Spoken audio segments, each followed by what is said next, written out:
सिद्धाणं नमो आयर्याणं नमो वज्रायाणं नमो लोये सवसाहुणं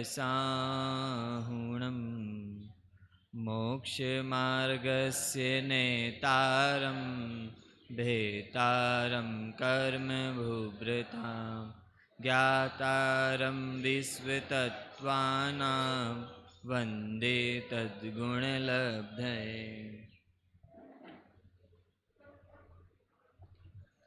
हम सब लोग 8 कर्मों के आश्रव के कारण पढ़ रहे हैं और आज उसकी अंतिम कक्षा।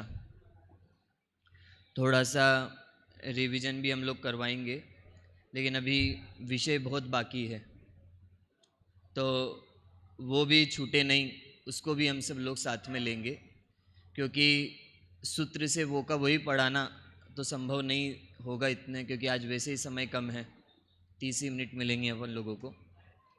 लेकिन फिर भी अपन कोशिश करेंगे कि 8 कर्मों के आश्रव के जो कारण हैं उनके नाम कम से कम आपको याद हो।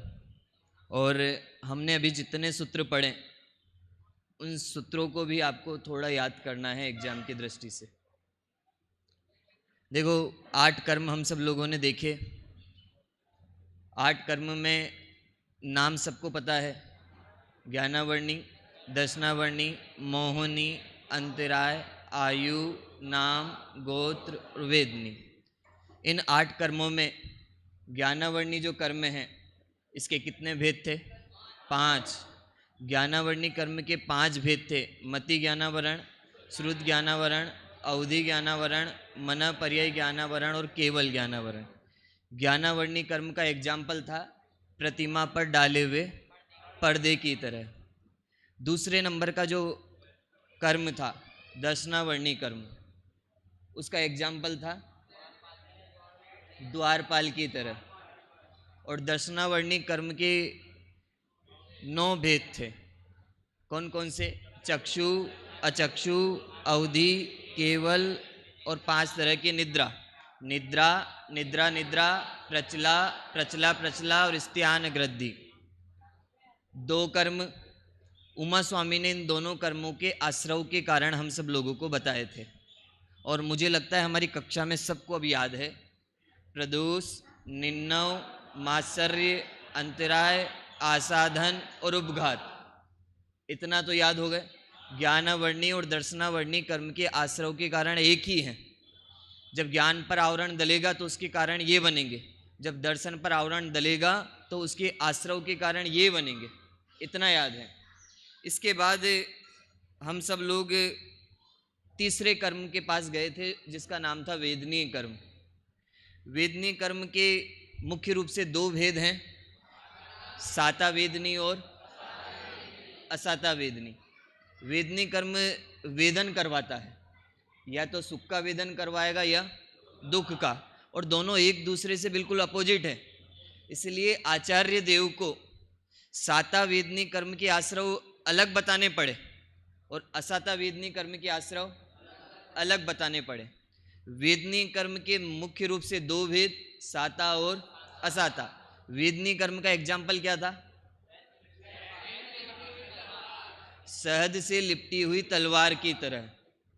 वेदनी कर्म में जब हम सब लोगों ने असाता वेदनी कर्म के आश्रव के कारण देखे तो मुख्य रूप से 3 चीजें हम सब लोगों को पता होना चाहिए। स्वयं दुखी होना, दूसरों को दुखी करना, या दोनों मिलकर दुखी होना। ये 3 चीजें पता होना चाहिए। ये असाता वेदनी कर्म के आश्रव के कारण है।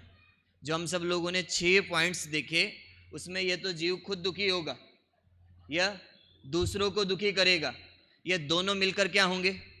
दुखी होंगे। नाम भी आप सब लोगों को पता है, दुख, सुख, ताप, आक्रंदन। ये किसके कारण है? असाता वेदनी कर्म के आश्रव के कारण है। दूसरे नंबर पे था साता वेदनी। साता वेदनी कर्म के आश्रव के कारण भी हम सब लोगों ने देखे थे, और उसमें हम सब लोगों ने ये देखा था कि भैया सामान्य प्राणियों पर अनुकंपा करना। सबसे पहला तो यही था कि साता वेदनी कर्म के आश्रव का कारण में कि जो सामान्य प्राणी हैं, भूत, अनुकंपा, जो भूत मतलब होता है सामान्य प्राणी, उन पर क्या करना, दया करना।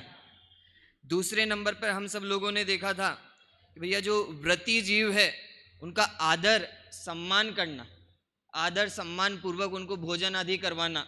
ये सारे जितने भी काम हैं ये कौन से कर्म के आश्रव का कारण है, साता वेदनी। दो हो गए, पहला क्या था, पहला क्या था, साता वेदनी कर्म में भूत सामान्य प्राणियों, ठीक है, दया करना। दूसरा था व्रती जीवों का आदर सम्मान करना। तीसरा था, बोलो, सराग संयम। जो संयमी जीव है, कैसे, राग सहित। सराग संयम नाम ही अभी वापस नाम आने वाला है, सराग संयम, संयमा संयम। तो सराग से और कौन से गुण स्थान में होते हैं, छठवें गुण स्थान व्रती, ठीक है। सराग संयम कौन से गुण स्थान में होगा, छठ होगा जरूर, चौथे गुण स्थान से प्रारंभ होगा, लेकिन मुख्य रूप से इसकी पूर्णता जो है वह छठवें गुण स्थान में होगी। तो एक कहा भैया सराग संयम और एक कहा संयमा संयम। ये कौन से गुण स्थान में होगा, ये पांचवें गुण स्थान में होगा। मतलब संयम भी होगा और संयम नहीं भी होगा, ये दोनों काम होंगे तो वो कहलाएगा संयमा संयम। एक कारण बताया था योगों की साधना, मन वचन काय की प्रवृत्ति को अच्छे से करना, उसकी साधना करना। और एक कहा था भैया क्रोध आदि का अभाव, शांति रखना। और एक कहा था लोभादि का अभाव, पवित्रता रखना। और एक कहा था, बोलो, ये सब इसमें चारों कषाय आ जाएगी। जब ये कहा ना क्रोध आदि और लोभादि का अभाव, तो क्रोध, मान, माया, लोभ, इनका अभाव करना, मतलब इनमें प्रवृत्ति नहीं होना, ये सब साता वेदनी कर्म के आश्रव के कारण हैं। एक बार सूत्र जरूर बोल लेना 12वें नंबर का, भूत वृत्त्यनुकंपा दान सराग संयमादियोग शांति सोच मिति सद्वेदस्य, कि ये सब साता वेदनी कर्म के आश्रव के कारण हैं। 3 कर्म हो गए थे। चौथे नंबर का कर्म था हमारा मोहनी कर्म। देखो मोहनी जो कर्म है ये मेरे सुख में बाधा डालता है, ये मेरे स्वरूप को पहचानने नहीं देता, मेरे स्वरूप में जाने नहीं देता, श्रद्धा को विपरीत करने का काम मोहनी कर्म करता है। इन 8 कर्मों में सबसे बलशाली कर्म यदि किसे कहा तो वो मोहनीय कर्म है, जो मुझे सम्यक दर्शन नहीं होने देता। इस मोहनीय कर्म के 2 भेद होते हैं, एक दर्शन मोहनी और दूसरा चारित्र मोहनी। दर्शन मोहनी और चारित्र मोहनी और मोहनी कर्म का एग्जाम्पल था मदिरा की तरह। जैसे कोई व्यक्ति शराब पी लेता है तो शराब पी लेने के बाद सबसे पहले अपना स्वरूप को भूलता है, वैसे ही मोहनी कर्म के उदय से ये जीव मैं आत्मा हूं, इस बात को भूलता है, मैं आत्मा हूं, ये उसको कभी ख्याल ही नहीं आता। तो ये सब किसके कारण से हो रहा है, मोहनीय कर्म के कारण से। मोहनीय कर्म में क्योंकि एक दर्शन मोहनी है और चारित्र मोहनी, ये 2 भेद तो होते ही हैं, लेकिन दर्शन मोहनी के होते हैं 3 भेद और चारित्र मोहनी के होते हैं कितने होंगे, 25 भेद। तो टोटल मोहनी कर्म के जो भेद होते हैं जिनम, थोड़ा यहीं पे रहो भैया, ठीक है, नहीं तो मैं कक्षा में खड़ा कर सकता हूं। मोहनी कर्म के 2 भेद हैं, दर्शन मोहनी और चारित्र मोहनी। दर्शन मोहनी के 3 भेद, मिथ्यात्व, सम्यक मिथ्यात्व और सम्यक प्रकृति। और चारित्र मोहनी के 25, 16 कषाय और 9 कषाय। किसी को तो नाम याद करवाने की जरूरत नहीं है, मुझे लगता है अपन सब लोगों ने बालबोध पाठमाला में वो पढ़ी हैं। अनंतानुबंधी क्रोधमान माया लोभ, अप्रत्याख्यानावरण क्रोधमान माया लोभ, प्रत्याख्यानावरण क्रोधमान माया लोभ, संजुलन क्रोधमान माया लोभ। और 9 कषाय, हास्य, रति, अरति, शोक, भय, जुगुप्सा, स्त्रीवेद, पुरुषवेद, नपुंसकवेद, ठीक है। आश्रव के कारण जानने थे, दर्शन मोहनी के आचार्य देव ने अलग बताए, चारित्र मोहनी के अलग बताए। दर्शन मोहिनी के लिए कहा केवली श्रुत संग धर्म देवा वर्णवादो दर्शन मोहस्य। 5 चीजें, केवली भगवान का, श्रुत का, संग का, धर्म का, देव का। फिर से बोलता हूं, केवली का, श्रुत, संग, धर्म, देव, ये 5 का क्या करना? अवर्णवाद करना। अवर्णवाद शब्द का सामान्य अर्थ है भैया दोष लगाना। इनमें वो चीज नहीं है, लेकिन वैसी चीजें देखना, वैसे चीजें बताना, ये उनका अवर्णवाद है। और कोई कलुषित जीव हो तो उसके हृदय में कलुषता भरी हुई हो तो बोलो वो जिनेंद्र केवली भगवान को नहीं छोड़ता, माँ जिनवाणी को नहीं छोड़ता, अरे मुनियों का जो संग है उनको नहीं छोड़ता, आगे कहें तो देवों को तक नहीं छोड़ता। तो उन सब पे अवर्णवाद ये बहुत बड़ा कारण है कि इनका कितना बड़ा पाप हम सब लोगों को लग सकता है। ये विस्तार में आप सब लोग पढ़ोगे तब आप सब लोगों को दिखाई देगा। इनकी सामान्य बात अपन सब लोगों ने कर ली थी कि केवली अवर्णवाद में ये सारी चीजें आएंगी। भैया केवली भगवान कौलाहार लेते हैं, आहार लेते हैं, जबकि हमारे भगवान तो आहार लेते ही नहीं। केवली भगवान को कोई रोग होता है, वो तो भैया सुधा त्रसा 18 प्रकार के दोषों से रहित हैं, उनको तो ये सारी चीजें हो ही नहीं सकती। तो इस तरह सारी चीजें उनको होती है, ये सब केवली अवर्णवाद में जाएगा। और श्रुत अवर्णवाद में क्या जाएगा? शास्त्र में कभी कोई ऐसी बात आई नहीं, लेकिन ये कहना कि शास्त्र में तो मांस खाने की शिक्षा दी, शास्त्र में तो अहिंसक बातें आई, लेकिन ये बातें कहना कि भैया शास्त्र में तो हिंसा की बातें आई। तो शास्त्र में जो बात नहीं आई वैसी बात कहना। आज हम सब लोग वर्तमान में कहीं ऐसी चीजें देखते हैं ना जिनको चलाना हो तो हम कहते हैं भैया ये शास्त्र में आई, जबकि वो बात शास्त्र में आई नहीं। चाहे पंचामृत अभिषेक के संबंध में हो, चाहे और कहीं मिलती हो तो ये समझना, विवेक लगाना भैया किस रूप में वहां आई और किस तरह से वो बात आई। तो ये भी श्रुत का वर्णवाद है। तीसरे नंबर पे संघ का वर्णवाद। कल ये किसी ने प्रश्न भी पूछा था कि भैया साधुओं का में दोष लगाना, किसी संघ में दोष लगाना, जो महाव्रतधारी हैं उनमें दोष लगाना, और ऐसा तो प्रश्न ही नहीं उठता कि भैया देखो दोष लगाए नहीं जाते। ठीक है, सीधी सी बात, अपने यहाँ तो परीक्षा प्रधानी हमारा जैन दर्शन है। 28 मूल गुणों का निरतिचार जो पालन कर रहे हैं वो सच्चे मुनि हैं। जो 28 मूल गुणों का निरतिचार पालन नहीं करते हुए दिखाई दे रहे हैं उनमें मुनित्व का लक्षण नहीं है। हम सब लोग केवल दोष लगाएं, अरे दोष लगाना और देखना ये अच्छी चीज़ नहीं है। हमें तो बचना उन सारी चीज़ों से कि कोई पालन नहीं कर रहा है तो उसकी वो जाने। हमें पता है कि भैया वो नहीं कर रहा है तो भैया हमारा विवेक है, हम उनको नमस्कार नहीं करें। हमें कल भाई साहब ने कहा था ना, पीयूष जी भाई साहब ने, भैया हमें अपना लोटा छानना है, हमें दूसरों की निंदा और दूसरों के दोष बताने जाएंगे ये काम हमारा है ही नहीं। तो हमें उन सारी चीज़ों से बचना। और एक अवर्णवाद कहा था, धर्म का अवर्णवाद। बोलो धर्म के अवर्णवाद में क्या आएगा? हमारा धर्म तो वीतरागमय है, उस वीतरागमय धर्म को रागमय बताना। हमारा धर्म तो अहिंसामय है, उस धर्म को हिंसामय बताना। ये धर्म का अवर्णवाद है। एक अवर्णवाद सबसे लास्ट में आया था, देव अवर्णवाद। आप किसी को मन में एक प्रश्न हो सकता है, देवों का भी कोई अवर्णवाद हो सकता है क्या? हो सकता है, और वर्तमान में देखने को मिलता है कि सोधर्म इंद्र को ये बोल रहे हैं भैया ये तो बारिश करवाने वाले हैं। किसी देव को बोल रहे हैं भैया ये तो इनको तो भोजन में मांस सबसे प्रिय है। किसी देव के बारे में बोलते हैं भैया ये तो व्यसनी है।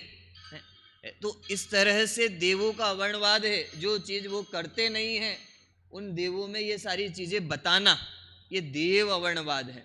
इसलिए हम सब लोगों को भी बचना। इस तरह के अन्य भजन बहुत आते हैं अन्य धर्मों में कि भैया जहाँ पर ये बता रहे हैं भैया बारिश करवाने वाले ये, इनका भोजन ये प्रिय, उनके यहाँ देवों की चर्चा चलती है। तो हमारे यहाँ ऐसी चर्चा नहीं है। आप 4 प्रकार के देवों को देखोगे तो भैया उनका स्वरूप कोई विशिष्ट स्वरूप है, जैसा बताया जाता है वैसा नहीं है। ठीक है, दर्शन मोहिनी कर्म के एक बार सूत्र वापस बोल लो। केवली श्रुत संग धर्म देवा वर्णवादो दर्शन मोहस्य। दूसरे नंबर पे है चारित्र मोहिनी। एक बार सूत्र, कषायु दया त्रियु परिणामश्चा चारित्र मोहस्य। चारित्र मोहिनी कर्म के आश्रव का कारण था कि भैया कषाय के उदय में, या हम ये कह सकते हैं कषाय के उदय से परिणामों में जो त्रियु कलुषता होती है, हम सब लोगों के ऐसे कर्म का उदय आया, या कषायों के उदय से ऐसा उदय आया, तो उसमें हम सब लोग अपने परिणाम और क्या करते हैं, खराब करते हैं। पूर्व में जैसे कर्म किए थे, बोलो वैसा उदय में आएगा कि नहीं आएगा? आएगा। आज अभी वर्तमान में हम सब लोगों को जो भी दिखाई दे रहा है, हम सब लोगों को जो भी मिला है, ये पूर्व में हम सब लोगों ने वैसे वैसे कर्मों का आश्रव किया था, वैसे वैसे कर्म बंधे हैं, और जैसे जैसे कर्म बंधे थे वर्तमान में वैसे वैसे कर्म उदय में आ रहे हैं। तो निश्चित रूप से उदय में आएंगे तो उन कर्मों को हम सब लोगों को भोगना पड़ेगा, उनसे बचने वाले नहीं हैं। अमन जी ने आप सब लोगों को कहा था ना, एक तरफ तो कर्म की चर्चा ऐसी होती है कि भैया ये कहा जाएगा कि भैया कर्मों से डरो, कर्मों से भयभीत करवाया जाएगा कि देखो उन कर्मों से कोई नहीं बचा, मुनि आदित्यनाथ नहीं बचे, पारसनाथ नहीं बचे। और एक तरफ ये भी चर्चा चलेगी कि भैया कर्म हमारा कुछ बिगाड़ नहीं सकते, वो तो एक पौद्गलिक रचना है, वो मैं तो जीव हूँ, कर्म मेरा क्या बिगाड़ पाएंगे। ये दो चर्चाएं आपको देखने को मिलेगी कि कर्म मेरा कुछ बिगाड़ नहीं सकते, और एक जगह ये सुनने को मिलेगा कि भैया कर्म बड़े बलवान हैं, और एक जगह कहेंगे भैया कर्म तो निर्बल है। बोले दोनों में से क्या सही? दोनों ही ठीक है। यदि कर्म की अपेक्षा से देखोगे तो कर्म बलवान दिखाई देंगे, और कर्म की ओर से नहीं देखोगे तो कर्म वास्तव में मेरा कुछ बिगाड़ नहीं सकते। लेकिन निश्चित रूप से जैसे आपने सुना होगा कि भैया कर्म के उदय में जैसी चीज़ें मिली है तो उनमें हमें ज़्यादा दिमाग नहीं लगाना, वो सारी चीज़ें तो हम सब लोगों को निश्चित रूप से उनको भोगना ही पड़ेगा। संजीव जी भाई साहब अपने प्रवचनों में कहते थे हमें परिस्थिति नहीं बदलनी है, हमें तो मनस्थिति बदलनी है। आप लोग कभी विचार करना, जब आश्रव के कारण पढ़ रहे हैं ना, किसी को डांट पीटी, किसी को कोई फटकार लगी, किसी के नंबर कम आए, परिवार में कोई प्रतिकूलता आई, या इसका नाम ले दिया मेरा नाम नहीं लिया, इस मेरे साथ गाली गलौज की गई, तो उस समय हम सब लोग बहुत दुखी होते हैं। लेकिन उस समय ये विचार करना भैया ये सामने वाले का दोष नहीं है, उसने मेरा नाम नहीं लिया, उसने गाली गलौज की तो उसका दोष नहीं है। सच बताएं तो ये मेरा ही कर्म, मैंने ही पहले पूर्व में ऐसे कर्म किए थे, तो उसके उदयवश आज ये सारी परिस्थितियां मेरी बन रही है। हम सब लोग अभी जैसे छात्रावास में रहते हैं तो निश्चित रूप से हम सब लोगों के साथ कई घटनाएं होती होंगी, कई परिस्थितियां हम सब लोगों को देखनी पड़ती है, तो हम छोटी छोटी बातों पे दुखी होते हैं। लेकिन बोलो उस समय यदि कर्मों का विचार किया जाए और दूसरों पे आरोप लगाने की जगह ये विचार किया जाए भैया ऐसा मेरे साथ होना ही था, क्योंकि पूर्व में मैंने ऐसे कर्म किए थे और उन कर्मों का फल तो निश्चित रूप से मुझे मिलने वाला ही है, तो बोलो मैं ज़्यादा दुखी नहीं होऊंगा। उदय आएगा तो निश्चित रूप से जैसी दशा होनी है वैसी दशा तो होगी ही होगी। और जब आप कर्म सिद्धांतों को आगे पढ़ोगे तो संक्रमण की भी हमारे यहाँ चर्चा होगी। भैया ये आपस में कन्वर्ट भी होते हुए दिखाई देते हैं, कौन सा नहीं हो सकता, कौन सा नहीं हो सकता होगा, वो सब बात की बातें हैं। इतनी बात तो आप सब लोगों को समझ में आई होगी भैया, ठीक है। दर्शन मोहिनी और चारित्र मोहिनी। इसके बाद है आयु कर्म। आयु कर्म जो है उस आयु कर्म के मुख्य रूप से 4 भेद हैं। कौन कौन से? मनुष्य आयु, त्रियंच आयु, देव आयु और नरक आयु। मनुष्य आयु, त्रियंच आयु, देव आयु और नरक आयु। आयु कर्म का जो एग्जाम्पल हम सब लोगों को देखने को मिलता है वो है बेड़ी की तरह।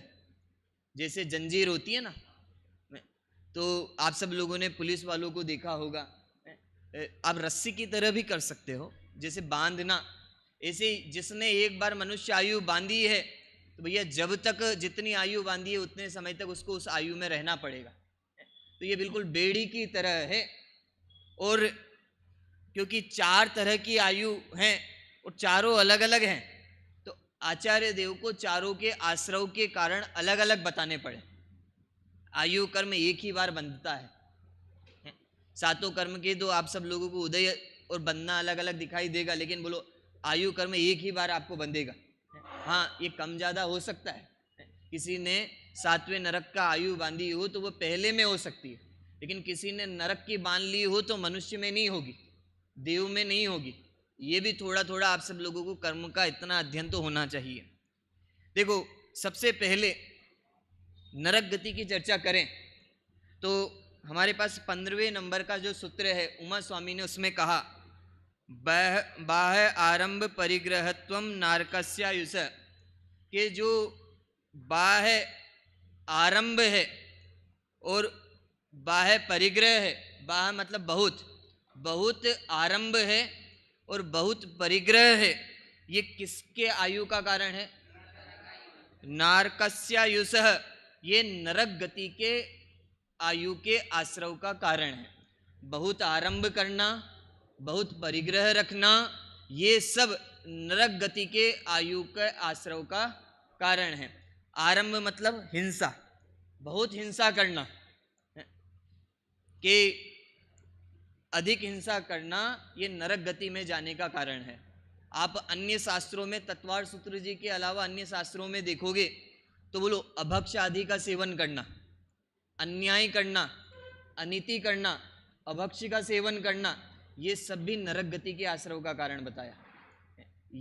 यहाँ पर वो सारी चीजें नहीं ली, लेकिन जहाँ जहाँ हिंसा आदि देखने को मिलते हैं आपके जीवन में, क्योंकि अभक्ष का सेवन करेंगे तो निश्चित रूप से हिंसा होगी ही होगी, तो उसमें वो सारे कारण जो है वो किसके कारण है?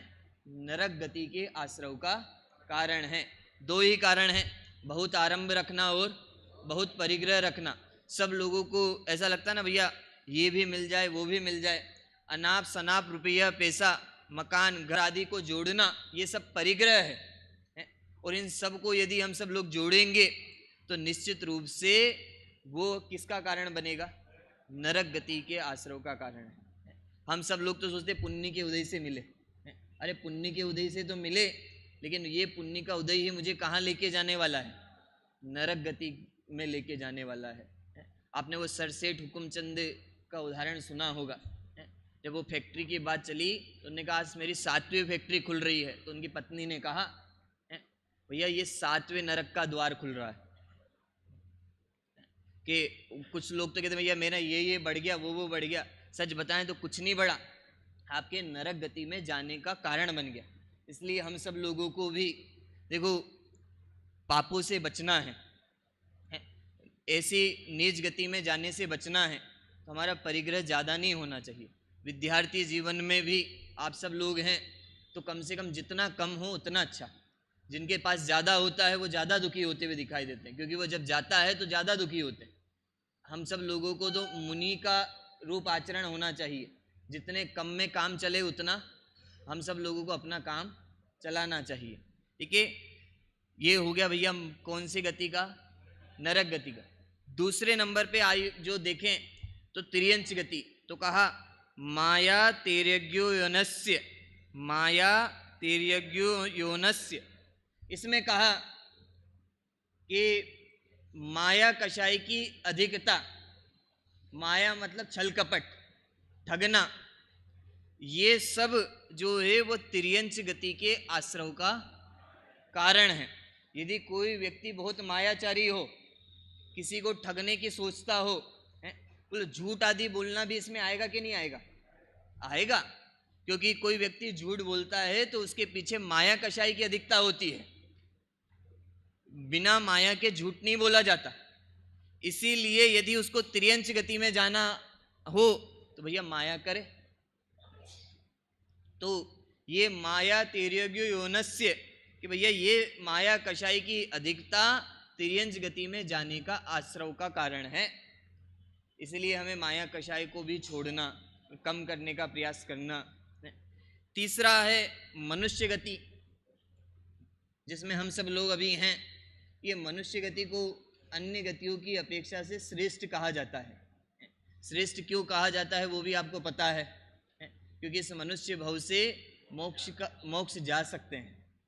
तो इस मनुष्य गति के आश्रव का कारण क्या बनेगा, तो कहा अल्पारंभ परिग्रहत्वम मानुषस्य, कि अल्प आरंभ रखना और अल्प परिग्रह रखना, ये किस गति के आश्रव का कारण है? मनुष्य गति के आश्रव का कारण है। यदि हमें मनुष्य गति का बंद करना है, देखो बंद करना अच्छा है कि बुरा है? बुरा है। तो फिर हम चर्चा क्यों कर रहे हैं? आश्रव की चर्चा क्यों कर रहे हैं? कोई आपसे पूछ सकता है ना, भैया बंद करना तो यूं भी अच्छा नहीं है, और आप हमें ये आश्रव बता रहे हो, तो आश्रव होगा तो इससे तो बंद होगा। बस हम सब लोग इसीलिए पढ़ रहे हैं भैया, हम सब लोग ये जाने, और जानने के बाद पूर्व में जो हुआ वो तो ठीक है, लेकिन भविष्य में ये सारी चीजें ना हो, इसलिए हम सब लोग इन सारी। अच्छा, ये तो केवल मनुष्य गति की अपेक्षा से बताई, संगी पंचेंद्रिय जीव, क्योंकि हम इस तरह से समझते हैं। तो अन्य गतियों में भी आश्रव होगा कि नहीं होगा? तो वहां पे भी अन्य कारण होंगे कि नहीं होंगे? वहां भी अन्य कारण होंगे, लेकिन हम सब लोग जिस भाषा में समझ सकते हैं और हमारे साथ जो जो चीजें होती हुई दिखाई देती है, वो हम सब लोगों को आचार्य देव ने यहाँ बताया। बोलो तिर्यंज गति में आश्रव के कारण होंगे कि नहीं होंगे? वहां भी होंगे। नरक गति में वहां भी होंगे ही होंगे। तो अल्प आरंभ रखना और अल्प परिग्रह रखना, ये मनुष्य गति के आश्रव का कारण है। एक और सूत्र उमा स्वामी ने दिया, जो मनुष्य गति के आश्रव का ही कारण है। वहां का स्वभाव मार्ध्वम च, स्वभाव मार्ध्वम च, इसमें कहा भैया हमें अपने क्या रखना, कि स्वभाव की कोमलता भी मनुष्य आयु के आश्रव का कारण है। हमें क्या रखना? अपने स्वभाव में कोमलता रखना, ये भी मनुष्य गति के आश्रव का कारण है। कितनी गति के आश्रव के कारण पता चल गए? 3। कौन कौन सी? नरक, तिर्यंच और मनुष्य। नरक गति के आश्रव का कारण क्या था? बहु आरंभ और बहु परिग्रह। और तिर्यंच गति के आश्रव का कारण क्या था? भैया बहुत मायाचारी रखना, ये तिर्यंच गति के आश्रव का कारण था। और मनुष्य गति के लिए 2 सूत्र कहे, कौन कौन से? अल्पारंभ परिग्रहत्वम, और दूसरे नंबर का सूत्र स्वभाव मार्ध्वम च, ये मनुष्य गति के आश्रव का कारण है। थोड़ा और आगे हम सब लोग बढ़े कि भैया इन चारों गतियों के आश्रव का कारण सामान्य रूप से क्या हो सकता है, तो उसके लिए कहा देखो, नीशीलत व्रतत्वम च सर्वेशम, इसमें कहा थोड़े आरंभ थोड़े परिग्रह के साथ पंचाणुव्रत एवं सप्तशील रूप व्रतों का पालन नहीं करने वालों को सभी आयुओं के आश्रव का कारण बनता है। ये सूत्र थोड़ा सा काम का है, ठीक है, कि इसमें हम सब लोगों को ये कहा 19वें नंबर का, नीशीलत व्रतत्वम च सर्वेशम, कि क्या नहीं रखना भैया? थोड़ा आरंभ और थोड़ा परिग्रह के साथ पंचाणुव्रत, सप्तशील रूप, 5 अणुव्रत तो सब जानते हो, ठीक है। सप्तशील व्रत में क्या आएगा? 3 तो आ जाएंगे गुणव्रत, और 4 आ जाएंगे शिक्षा व्रत, जो ये मेरे 12 प्रकार के व्रतों को बढ़ाते हैं। तो ये सप्तशील, ये थोड़ा सा एग्जाम में आ सकता भैया 7 प्रकार के सील कौन से, सप्तशील कौन से? तो 3 प्रकार के तो क्या होंगे? गुणव्रत, और 4 प्रकार के क्या होंगे? शिक्षा व्रत। 3 प्रकार के गुणव्रत, 4 प्रकार के शिक्षा व्रत, ये 7 प्रकार के व्रत हम सब लोग उनको कहते हैं। तो थोड़े आरंभ और थोड़े परिग्रह के साथ 5 अणुव्रत, 7 प्रकार के सील व्रत का क्या करना? पालन नहीं करना, इनका पालन नहीं करना। देखो कहा ना, नी मतलब नहीं, क्या? सील व्रतत्वम, न सील का पालन करना न व्रत का पालन करना। च लगा दिया, च मतलब होता है और, क्योंकि ऊपर कहा था बहु आरंभ बहु परिग्रह, अल्प आरंभ और अल्प परिग्रह, और अल्प आरंभ और अल्प परिग्रह के साथ क्या करना, च सर्वेशम, च मतलब और, सब आयु के आश्रव का कारण है। थोड़ा सा आप सूत्रों में से अर्थ को निकालोगे तो निकल जाएगा। नहीं मतलब भैया नहीं, सील व्रत, तुम जो सील का और व्रतों का पालन नहीं करते, और क्या नहीं, अल्प आरंभ और अल्प परिग्रह के साथ, वो सब आयुओं के आश्रव का कारण है। यदि आपसे ये पूछ लिया जाए सारी आयुओं के आश्रव का कारण क्या बनेगा, तो भैया जो 7 प्रकार के सील है और अणुव्रत है उनका पालन नहीं करना, ये सब आयुओं के आश्रव का कारण बनता दिखाई देगा। और अल्प आरंभ और अल्प परिग्रह के साथ क्या, हाँ एक समय में तो देखो एक ही बंधेगी, ये तो एक कॉमन कारण बता दिया। हम कहते हैं ना भैया यहाँ पे जाओगे तो भोजन मिलेगा, अब कोई अलग समय पे जा रहा है, कोई अलग समय पे जा रहा है, और जरूरी नहीं है एक ही कक्षा के जा रहे हैं, तो अलग अलग कक्षा के विद्यार्थी उसमें जा रहे हैं कि नहीं जा रहे हैं। ऐसे ही आयु कर्म तो एक ही बार बनेगी, लेकिन अधिक ये कॉमन कारण है, भैया व्रतों को धारण नहीं करना, सील को धारण नहीं करना, अणुव्रत को धारण नहीं करना, अल्प आरंभ और अल्प परिग्रह के साथ जो जो काम होंगे वो इन सब के कारण एक साथ बता दिए। आगे देखो कहा कि अब देवगति के आश्रव का कारण क्या है, क्योंकि चारों गतियों में देवगति को भी श्रेष्ठ कहा था, क्योंकि इन देवगति के आश्रव का कारण कहा, सराग संयम संयमा संयमा काम निर्जरा बाल तपासी देवस्य, ये देव आयु के आश्रव का कारण है। कौन कौन सा, सबसे पहले कह दिया सराग संयम। अब तो मुझे नहीं लगता आपको बताने की जरूरत है सराग संयम क्या चीज है। राग सहित संयम मतलब छठवां गुण स्थान, ठीक है, राग सहित जो संयम धारण करता है वो कहलाता है सराग संयम। दूसरा कहा संयमा संयम, ठीक है, दूसरा क्या कहा, संयमा संयम, संयम होना भी और संयम नहीं होना भी, ये कौन से गुण स्थान में होगा, 5वें गुण स्थान में होगा। तो ये संयमा संयम भी देवगति के आश्रव का कारण है।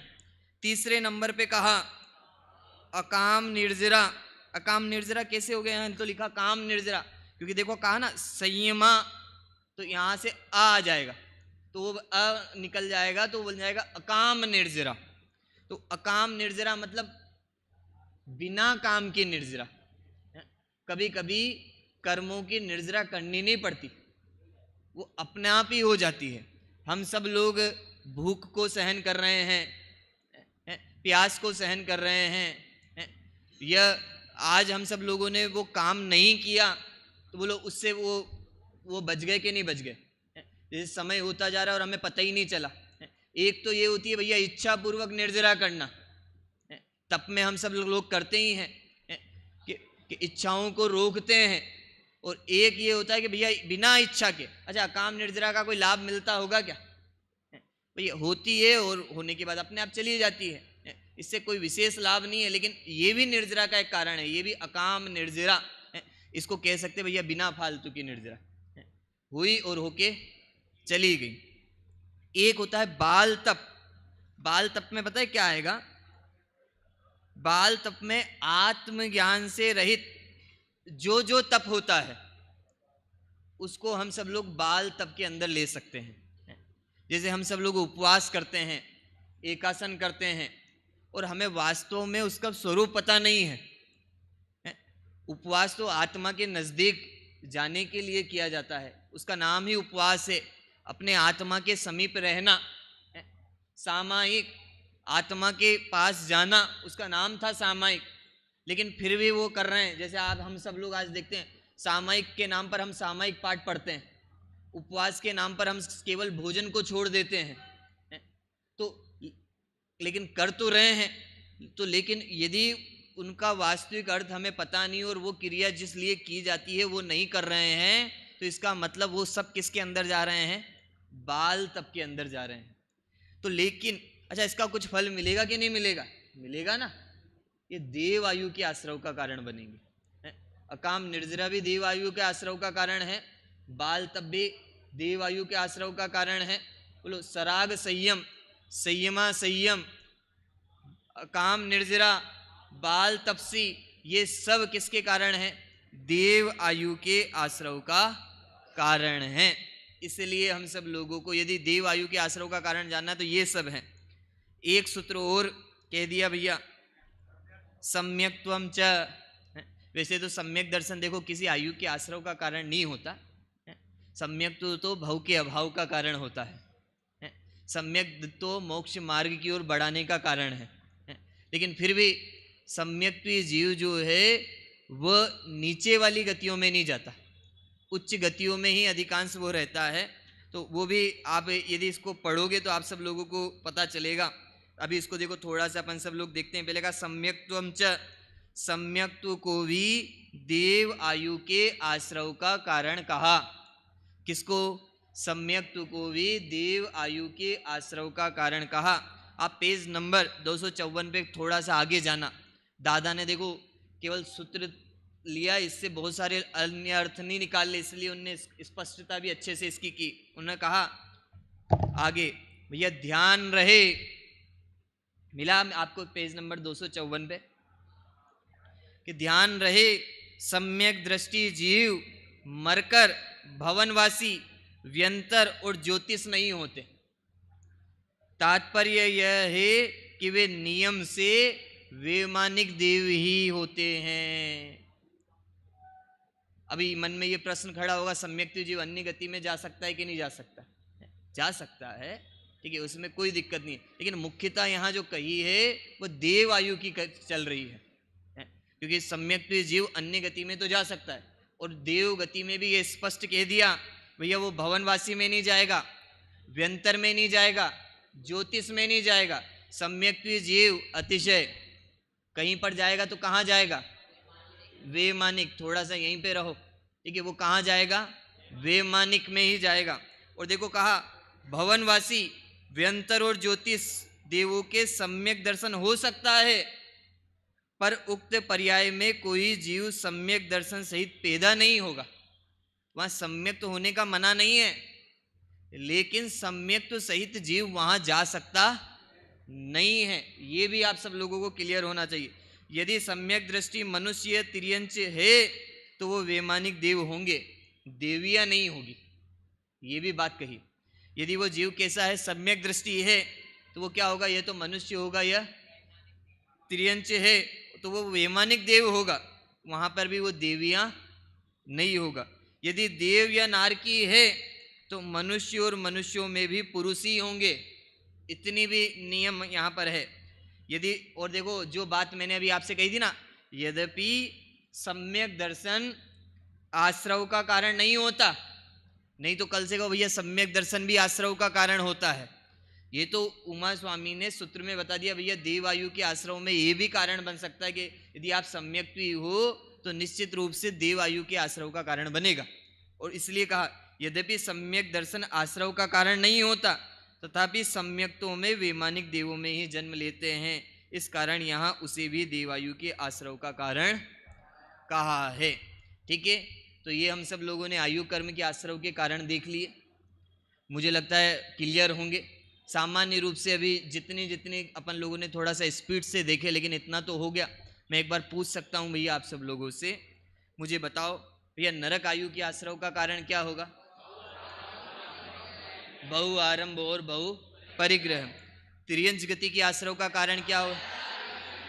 माया तिर्यज्ञोनस्य।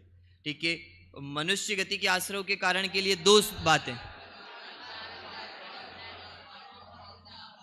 अल्प आरंभ अल्प परिग्रह और स्वभाव मार्द्वम च। हमारा जो स्वभाव है उसमें कोमलता रखना, मान कषाय का अभाव होना। श्रीमद राजचंद्र जी ने तो कहा यदि मान नहीं होता तो यहीं पर मोक्ष होता। और आगे ये कहा भैया सब आयुओं के आश्रव का कारण क्या हो सकता है? हाँ, सप्तशील और अणुव्रतों का पालन नहीं करना, और अल्प आरंभ और अल्प परिग्रह को रखने के साथ साथ फिर देवगति के आश्रव का कारण बताया। बताओ भैया देवगति के आश्रव का कारण।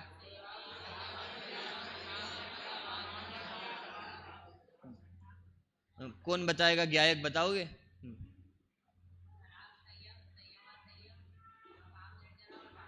बाल तपासी, बाल तप, ठीक है, ये देवगति के आश्रव का कारण है। एक और बता दिया था सम्यक्त्वम च, सम्यक्त्व भी देवगति के आयु के आश्रव का कारण है। लेकिन एक बात स्पष्ट रखना भैया, सम्यक्त्व जो है वो आश्रव का कारण नहीं है, लेकिन फिर भी देवगति की अपेक्षा से हम सब लोगों ने उसकी बात यहाँ पर की, क्योंकि सम्यक्त्व तो मोक्ष की ओर बढ़ाने वाला है, ठीक है। और सम्यक दृष्टि जीव भवनवासी में, व्यंतर और ज्योतिष में नहीं जाएंगे, केवल वैमानिक में वो जाएंगे, ठीक है। अब थोड़ा सा और, क्योंकि 5 मिनट और ले लेते हैं और आगे की जो बची है वो भी देख लेते हैं। देखो उसके बाद नाम कर्म, इसमें सीधी सी बात है, 22वें और 23वें नंबर का सूत्र है। नाम कर्म के भी हम सब लोग 2 भेद कर सकते हैं। एक भेद हम सब लोग कर सकते, वैसे तो नाम कर्म के 93 वेद होते हैं। नाम कर्म के कितने भेद होते हैं? 93 भेद होते हैं। सबसे ज़्यादा भेद उसी के हैं, नाम कर्म के। और नाम कर्म जो है, उस नाम कर्म का एग्जाम्पल क्या होगा भैया, कोई बताएगा? चित्रकार जैसा। नाम कर्म का एग्जाम्पल क्या है? चित्रकार जैसा। जैसे चित्रकार होता है वो एक बार पेंटिंग बनाता है ना, आप देखना बड़े बड़े पेंटिंगकारों को आप देखोगे तो उसकी फर्स्ट पेंटिंग सबसे महंगी बिकेगी। उससे कह दिया जाए भैया दूसरी बना दो, वो कहेगा भैया अब दूसरी, पहली जैसी नहीं बन सकती, फर्स्ट कॉपी ही होती है। इसलिए यहाँ पे कहा, ये जो हमें शरीर मिला ना, आप देखो हमारे फिंगरप्रिंट्स, इतने लोग बैठे हुए हैं, सबके फिंगरप्रिंट्स एक दूसरे से नहीं मिलते, आंखें एक दूसरे से नहीं मिलती। अरे थोड़ी बहुत शक्ल मिल जाए, मतलब नाम कर्म की विशेषता देखो सबकी अलग अलग है। तो ये जो शरीर में जो जो रचनाएं मिली है, जो जो सारी रचनाएं हम सब लोगों को हुई है, ये कौन से कर्म के कारण से? नाम कर्म के कारण से हुई है। और इस नाम कर्म के 93 वेद होते हैं। और उस नाम कर्म के आश्रव का कारण क्या? तो कहा योग वक्रता विसंवादनम चाक्षुभस्य नामनः। एक बार सूत्र फिर से बोलना, योग वक्रता विसंवादनम चाक्षुभस्य नामनः। कि योगों की वक्रता, मन वचन और कायु में क्या रखना? कुटिलता रखना। मन में कुछ और, वचन में कुछ और क्रिया से कुछ और करे। विसंवादन, यहाँ का विसंवाद मतलब होता है लड़ने और झगड़ने की प्रवृत्ति रखना।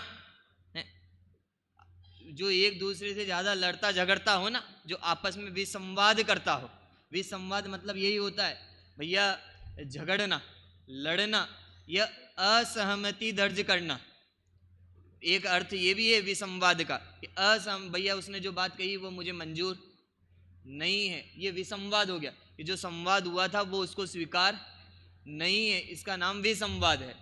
तो जो जीव अपने काय में कुटिलता रखता हो, जिसकी योग में कैसी हो? वक्रता हो और विसंवाद करता हो, उसके लिए कहा चाक्षुभस्य नामनः।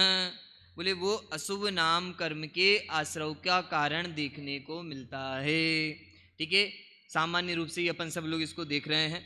योगों की वक्रता, मन वचन काय में कुटिलता, विसंवाद, ये सब अशुभ नाम कर्म के आश्रव का कारण है। शुभ नाम कर्म के आश्रव का कारण अच्छा फिर कहा शुभ का क्या होगा? तद विपरीत शुभस्य, तद विपरीतम शुभस्य।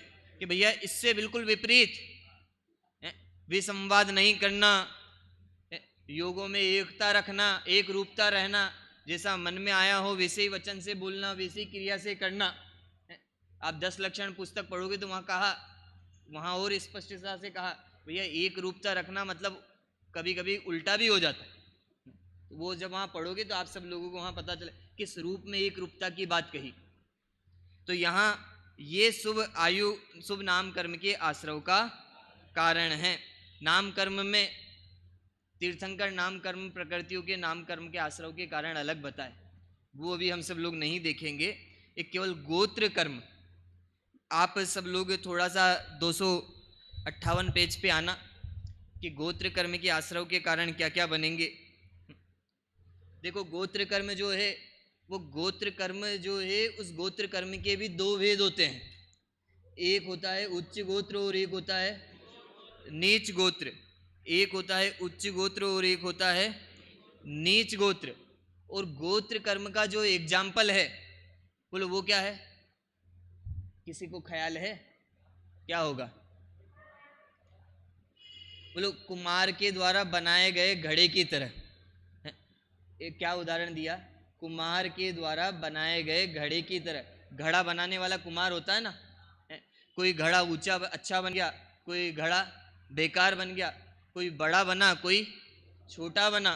तो ये जो गोत्र मिली है हम सब लोगों को, कुल मिला है, हम सब लोग देखते भैया हम उच्च कुल में, हम जैन है ना, तो हम उच्च कुल में, जो कोई नीचे की कास्ट में जन्म लिया तो हम कहते भैया ये नीच कुल के, ये नीच जाति के।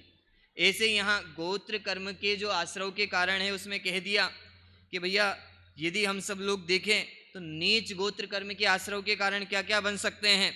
एक बार सूत्र पढ़ना 25वें नंबर का, फिर समाप्त करेंगे भैया, इसके बाद एक और देखेंगे। परात्म निंदा प्रशंसे सद सद गुणोच्छा च नीच गोत्रस्य। सूत्र बोलना थोड़ा सा आना चाहिए। परात्म निंदा प्रशंसे सद सद गुणोच्छादनोद भावने च नीच। एक सबसे पहले कहा परात्म निंदा। परात्म मतलब निंदा, मतलब दूसरों की निंदा करना, कि दूसरों की बुराई करना। दो लोग मिल जाते हैं तो सबसे पहले काम यही करते हैं, भैया सामने वाले की बुराई सबसे ज्यादा करते हैं। आप ये समझना कि भैया ये नीच गोत्र के आश्रव का कारण है। आज अपन सब लोग कहते ना भैया अभिमान करो हम जेल कुल में जन्मे हैं, हम सबसे ऊंचे कुल में जन्मे हैं। लेकिन बोलो इस ऊंचे कुल में जन्म लेने के बाद भी, जैन कुल में जन्म लेने के बाद भी यदि हम सब लोग दूसरों की निंदा में लगे रहे तो भैया अगले भव में नीच गति में जाने वाले हैं, नीच गोत्र बंधने वाला है। तो ये भी देखना। और देखो गति और गोत्र में अंतर है। कभी कभी बोलो जैन कुल में जन्म लेने के बाद भी आचरण कैसा होता है? नीचे जैसा होता है, व्यसन में लगा हुआ है, चोरियों में, चोरी करने में लगा हुआ है।